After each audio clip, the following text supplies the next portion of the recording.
The DOJ Inspector General released an explosive report regarding the firing of ex-FBI Deputy Director Andrew McCabe. All while the Mueller probe continues on. Here to weigh in is former DOJ official J. Christian Adams. All right, good evening, Christian. You know, I have to tell you, when I saw that IG report, and there was a lot of talk about it before it actually came out, it was even more outrageous than I thought it would be. What was your take? Well, it showed that you had the #2 man at the FBI repeatedly lying under oath, and we will see whether justice is blind, Judge, because there's people like Scooter Libby and General Mike Flynn who got in trouble for far less.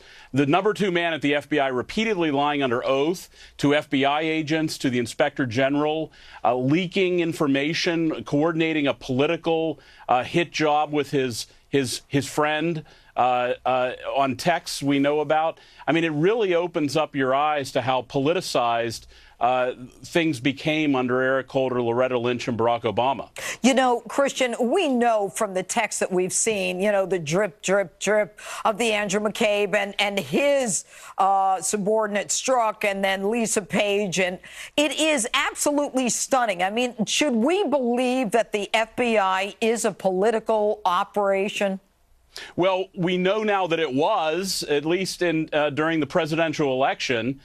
What's really interesting in the IG report, Judge, is one thing that hasn't been reported is it says in there that the principal deputy associate attorney general, who's a very high-ranking person at the Obama Justice Department, made a phone call just a few weeks before the election to McCabe, telling him to shut down the Hillary Clinton Foundation criminal investigation.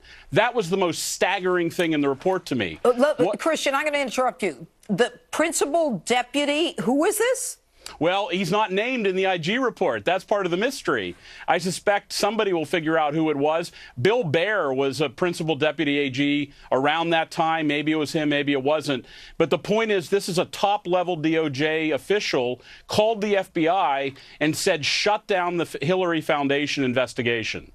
And this is in the IG's report. This hasn't gotten any attention. I haven't heard about this. Well, it's in there. That's the thing that shocked me the most, because what sort of Justice Department do we have a couple weeks before the election that political appointees are calling the #2 guy at the FBI, essentially saying, give Hillary a pass? That's in the IG report. That's the real bombshell. And then you have McCabe, and that was the reason that McCabe started leaking through his friend, Lisa Page, to the Wall Street Journal, because they wanted to throw the principal deputy associate under the bus. That's the terminology that Page used. Yeah, and the interesting thing is that the Inspector General said that he was leaking not in the public interest, which is allowed in some cases, but rather for his own self-interest.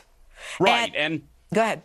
Well, that's also part of the story here. As you now know, we have James Comey, the #1 guy at the FBI. You have Andrew McCabe, the #2 guy at the FBI, who are busy leaking stuff to either make them look good, make Hillary look better, or in some cases make Trump look crazy. And that's what we had when we had a political FBI who injected themselves into that presidential election. You know, what we know, Christian, so far is that James Comey lied to Congress under oath. We know that McCabe did as well. Under this Justice Department, what we know for sure is nothing is going to happen to them. And we know that there were all kinds of efforts to stop, as you just said, from the Inspector General, the objective Inspector General, the investigation of the foundation. Now, right now, what we've got to try to figure out is whether the American people can ever have faith in the FBI again, and whether anyone will ever be accountable again. Judge, that is the most sad part of this entire story, is it tears at the fabric of equality before law. When Scooter Libby and General Flynn are prosecuted, when the left wages lawfare, this is what they do. They use the courts, they use the legal system to attack their enemies, to wreck their lives, like they did General Flynn and Scooter Libby, which, by the way, the president's pardon was spot on because the witnesses were misled. Okay. All right, Christian Adams, thanks so much for being with us. Thanks, Judge. All right. And they're the most outrageous things I heard this week, and they're coming up next.